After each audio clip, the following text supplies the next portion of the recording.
So my IT journey actually started, I guess, a few months before I joined Computacenter. As a child, I went to quite a small school in the middle of the countryside. My livelihood until I got to that point was around riding horses and playing sport. I studied sports science at university. Wasn't quite sure what I wanted to go into. I must say IT wasn't a particular driver for me, it wasn't something I was particularly aiming to go into.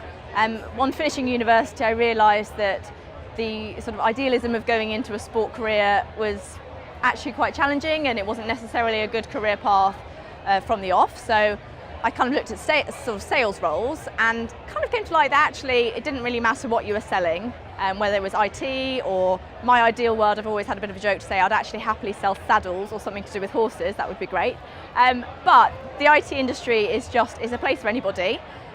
I think what's really gripped me and kept me so interested is the constant change. Everything's so fast-paced, wonderful people that you work with.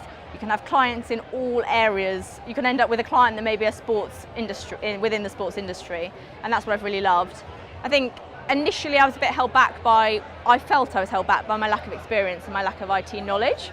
But I think what's become clear quite quickly is that the industry is changing so fast all the time.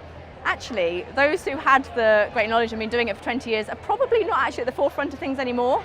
And we had a session today when we've been talking about the sort of millennials and how they're driving the industry. And I think actually coming in young, perhaps with a completely different perspective, I don't think it's stood us in too bad a stead. So ended up here and it's been great, and long may it continue.